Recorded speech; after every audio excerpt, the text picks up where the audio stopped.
Wizards of the Coast has finally decided to fold or cave or whatever word you necessarily want to use to describe the situation that's going on with Wizards of the Coast. Now, Wizards of the Coast knows that they completely messed up when it comes to the fandom. They know that they have definitely betrayed people with this new OGL that they released. Nobody is excited. Nobody is happy for this new 1.1 OGL that they released because it basically screws over a lot of creators, a lot of developers, and not only that, it stifles creativity to the point where it makes people have to walk on eggshells because they necessarily don't want to offend someone with whatever content they might produce, even though the intention may not be to offend that person. They still don't have that ability to do so because they're too scared, because at any point Wizards of the Coast can essentially not only take away your product, but they will monetize it themselves and give you almost nothing. I mean, they are basically destroying all forms of creativity with this new OGL, and nobody is happy with it, to the point that they have received so much backlash that they were literally forced to announce that they're going to revise the new OGL simply because of all the hate that they've received lately after the announcement. So we're going to get into the article, guys. This one comes for us from good old Bounding Into Comics, and it says, Wizards of the Coast to revise new Dungeons and Dragons OGL following widespread backlash and promises to keep the provisions that allow us to protect and cultivate the inclusive environment we are trying to build. So their whole thing has to do with diversity, equity, and inclusion. Okay, this is like Wizards of the Coast is down the rabbit hole so much that there's just no saving them. Okay, they're one of those companies that they've taken their stance.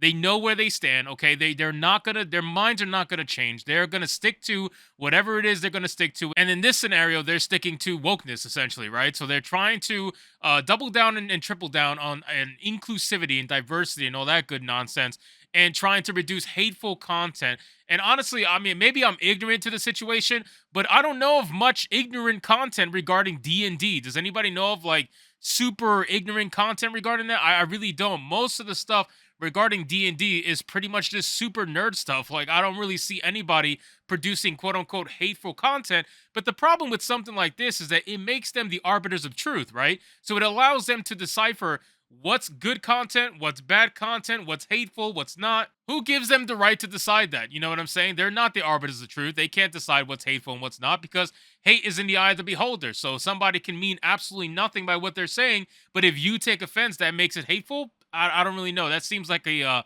slippery slope for sure. But it says Wizards of the Coast has promised to revise their upcoming update to Dungeons and Dragons open game license after their ill-conceived plans drew a massive wave of backlash from nearly every tabletop player across the ideological spectrum.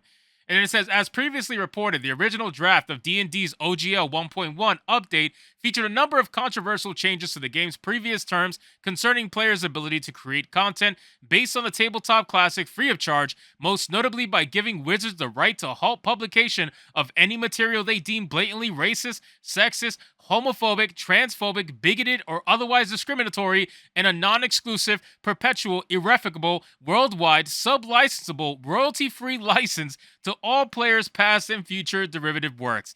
I mean, they are basically trying to have complete control over the IP, right? Which I understand, they're the ones who designed the IP, they're the ones who own it. So at the end of the day, they can do what they want, but people are going to support them or not support them. And in this scenario, with OGL 1.1, they're absolutely not going to support Wizards of the Coast. They're just not. And I think Wizards of the Coast understands that now, and they see that they don't have the kind of power that they thought they did, where they could just swing their dick around and expect everybody to essentially take it in the name of inclusivity. Nobody was going to fall for that, so they definitely decided to backtrack a little bit, as they should. But I just think this is just PR control, right? So this is just like their way of trying to control the narrative right now and say, "Oh no, we're not the bad guys. Look, we're not the bad guys. We promise. We're gonna change things. We're gonna make it more about the player, more about the creator and the developer.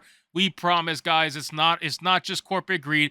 But I trust me, guys. Wizards of the Coast is one of those companies that cannot be trusted. Okay, they are going to find a way, in some way, shape, or form, to get exactly what they want while also reducing PR backlash. They're going to find a way. It says, unsurprisingly, these terms were met with outrage from players, including the very neoliberal and unquestioning audience Wizards has sought to cultivate in recent years, who believe the new OGL was both too subjective in its application and essentially allowed for the publisher to rob successful creators of their profits. And that was the big thing. That's what they're really trying to do, because they're trying to find a way to ultra monetize D&D. They want to monetize D&D to the point of like their other IPs, right? So they feel like D&D is lacking in terms of profit, and they're looking for any little way to try to nickel and dime D&D, and this was their initial plan. So like I said, they're going to try to find a way to make this happen regardless, okay? They're not going to back down from this on the first try. This is going to take multiple backlash articles and multiple backlash attempts in order to make them back down and figure out another way. It says, in the face of such extensive criticism, Wizards even eventually came to admit that their plans had, at least in part, been poorly thought out. Talking to the official D&D Beyond blog on January 13th, the publisher explained that in addition to language allowing us to address discriminatory and hateful conduct and clarifying what types of products the OGL covers, our drafts included royalty language designed to apply to large corporations attempting to use OGL content. It was never our intent to impact the vast majority of the community, they continued. However, it's clear from the reaction that we rolled a 1. It is clear that it is no longer possible to fully achieve all 3 goals while still staying true to our principles. As such, Wizards walked back part of their initial proposition, announcing that the next OGL will contain the provisions that allow us to protect and cultivate the inclusive environment we are trying to build, and specify that it covers only content for TTRPGs, which are tabletop RPGs. The publisher further clarified that means that other expressions such as educational and charitable campaigns, live streams, cosplay, VTT uses, etc. will remain unaffected by any OGL update. Content already released on the 1.0A will also remain unaffected. What it will not contain is any royalty structure. It is also will not include the license back provision that some people were afraid was a means for us to steal work. Wizards continued, that thought never crossed our minds. Under any new OGL, you will own the content you create. We won't. Any language we put down will be crystal clear and unequivocal on that point. Now, the main complaint that a lot of people had in the initial 1.1 description was that if you read the terms, okay, which was like thousands of pages long compared to the initial terms, which was like not even close to that.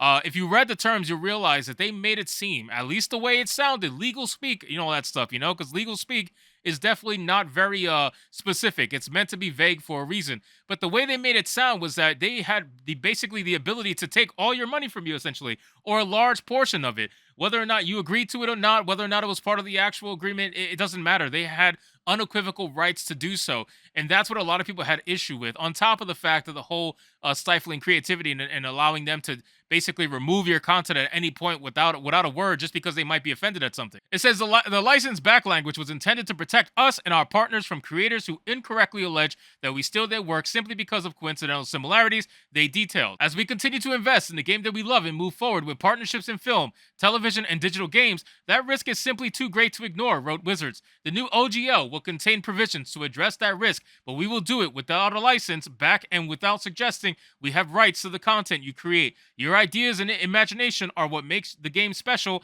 and that belongs to you.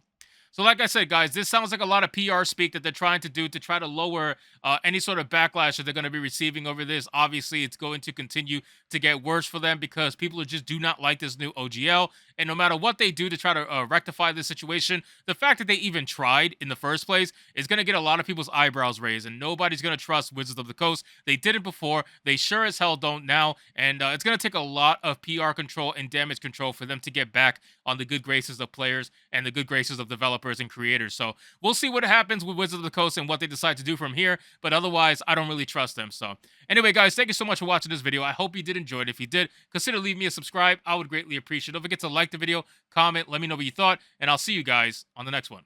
Hypnotic out.